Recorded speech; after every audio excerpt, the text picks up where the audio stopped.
That look, right after the applause faded, you saw it too, right? Not the smile she gave the crowd, the one after. The one that dropped for half a second when she turned away. That wasn't exhaustion. That was adjustment. Because something has shifted this week around Princess Leonor, and if you blink, you miss it. But once you see it, you can't unsee it. Let me say it plainly. Her future reign has officially started taking priority over her present life. And no one is saying it out loud, but everything about her schedule, her posture, even her timing, is telling us that story. Now here's where I want you to really think with me.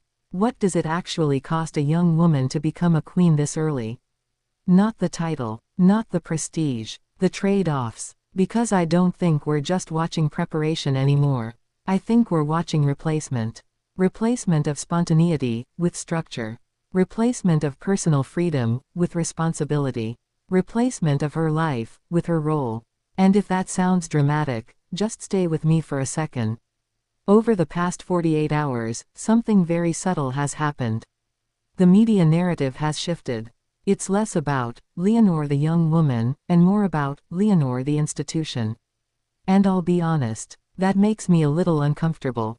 Because once that shift happens, it's very hard to reverse. Now compare this to someone like Catherine, Princess of Wales. What people admire about her isn't just her role, it's how seamlessly she became it over time. But here's the difference. Leonor isn't being given that time. She's being accelerated. And if you think that's a good thing, let me challenge that for a second. Because acceleration in public life doesn't just build strength. It also increases pressure. And pressure, it forces choices. If you're new to Leonor's story, subscribe, I post every day. Because what we're watching right now isn't just a phase, it's a turning point. And once it passes, there's no going back to normal. Alright, let's go deeper. The quiet shift no one is explaining. Here's what I think is really happening, and this is my honest take, not the polished version you'll hear everywhere else. The palace, led by King Felipe VI, has made a decision. Not publicly, but strategically. They're choosing to prioritize Leonor's future authority over her present identity. Now on paper, that sounds logical. She is the future queen. Preparation matters. Consistency matters. Image matters. But here's the part one keep coming back to. What happens to the person behind the image? Because once your life becomes a role, there's very little space left to just be. Personal life versus public duty.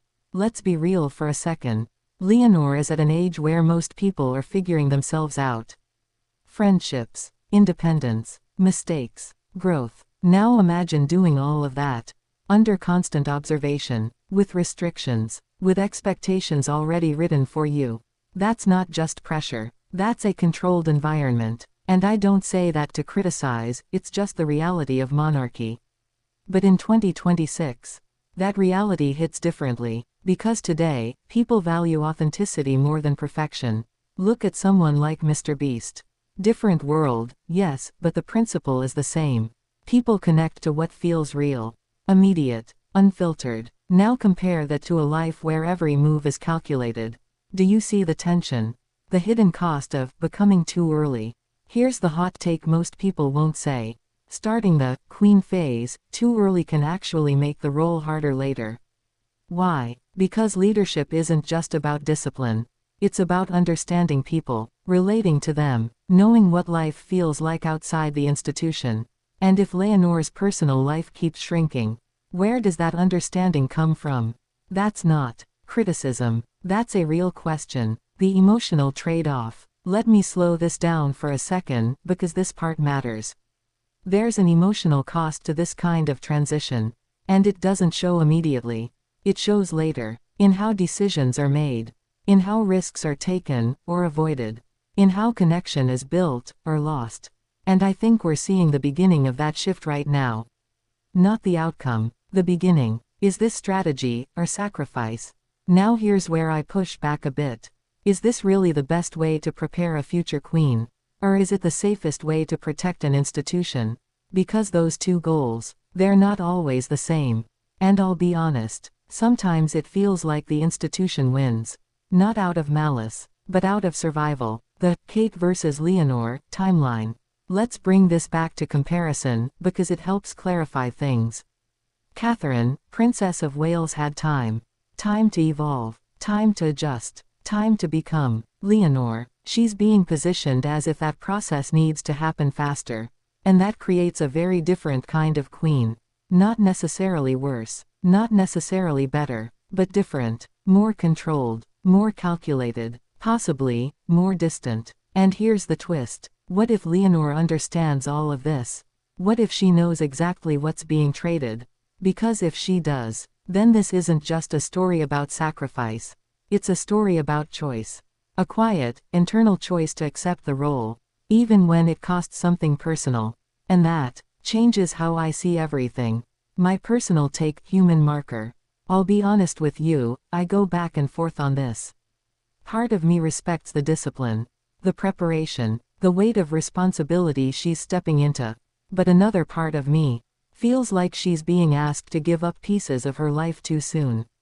And I don't think that's something we should just accept without questioning. Because once those years are gone, they don't come back. So what are we really watching? Not just a future queen preparing, but a young woman slowly shifting from living her life to representing something bigger than it. And that shift, it's not loud, it's not dramatic, it's quiet, subtle, almost invisible, but it changes everything. Final thought. So next time you see Princess Leonor smiling at an event, ask yourself, is that just a moment? Or is it part of something much bigger being built, piece by piece? Because if this path continues, her reign won't just define Spain. It will define what she had to give up to get there. And that's the part of the story I don't think we talk about enough. And here's where it gets even more real, because everything we've said so far, that's just the visible part. What's happening underneath is something else entirely. Let's go back to that shift we talked about, the one where Princess Leonor stops being seen as a young woman preparing, and starts being treated like a queen in waiting right now. That sounds subtle, but psychologically, that's a completely different life. Because once people stop seeing your present, they start projecting your future onto you.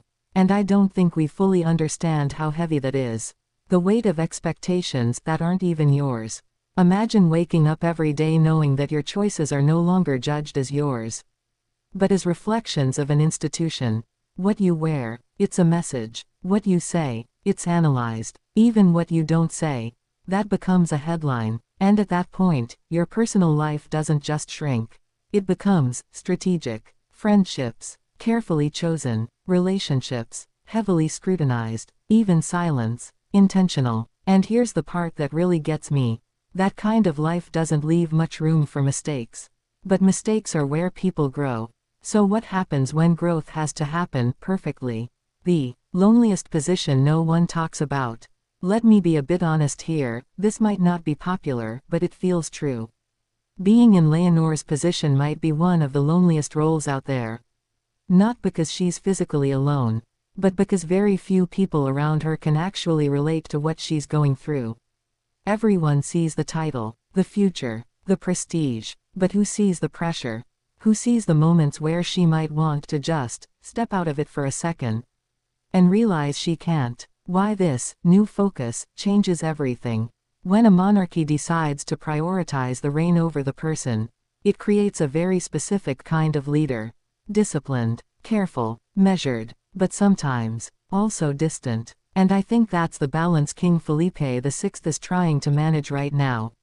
He's not just preparing a queen, he's protecting the crown. And those two goals, they don't always align perfectly. Because protecting the crown often means limiting unpredictability.